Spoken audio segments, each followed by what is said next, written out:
And he probably fucks them, too. I go to bed with all my friends.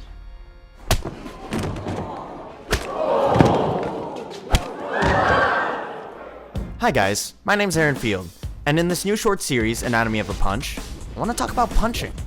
I want to talk about fast punching, slow punching, punching from pretty good movies.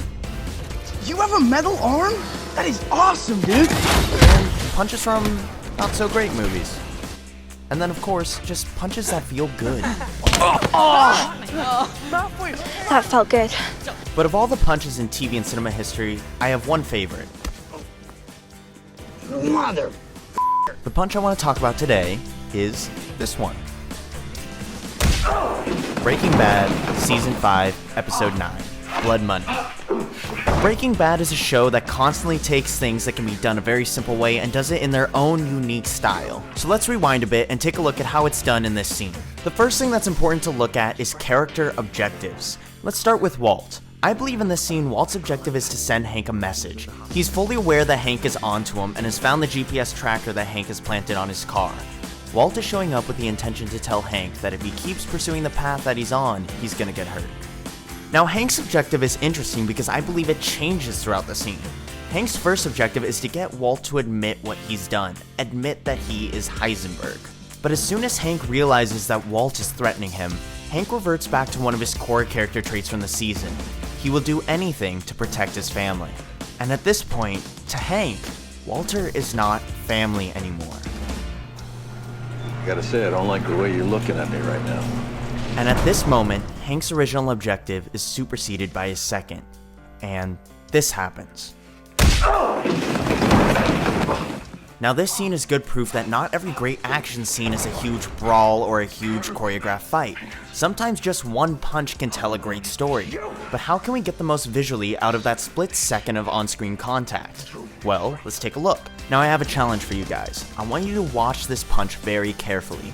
After you've seen it, pause the video, go in the comments, and tell me how many times you think the scene cuts. Here's a hint, most modern TV and movies for a punch usually cut at least once to cover the hit.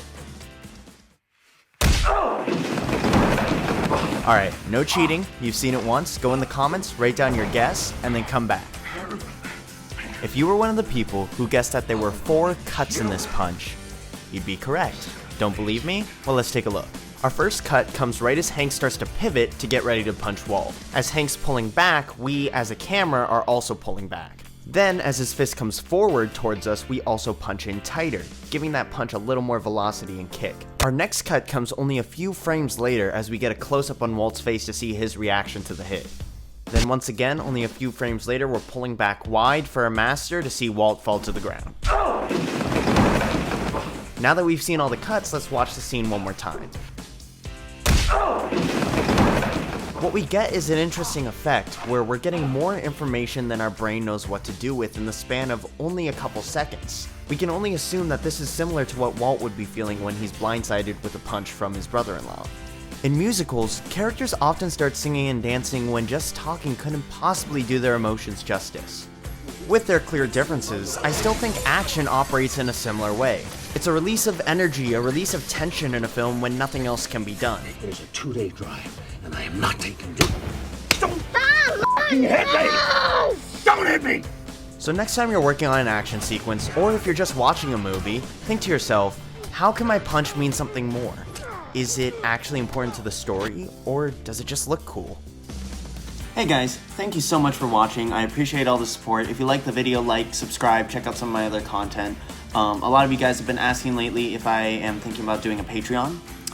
It is a possibility in the future, but for now, if you really enjoy the content, use that money that you would have used to donate to a Patreon and use it for the Time's Up movement. I've linked the page down below. If you don't know about the Time's Up movement, all the info is down there. Especially in the industry I want to go into, and any industry, any workplace for that matter, it's more important than ever for us to be paving the way to make that environment a better place than it is today. So thank you again so much for watching. If you have any fights you really dig, any punches you really dig, comment below, let me know. I love talking with you guys. But until then, I'll talk to you soon.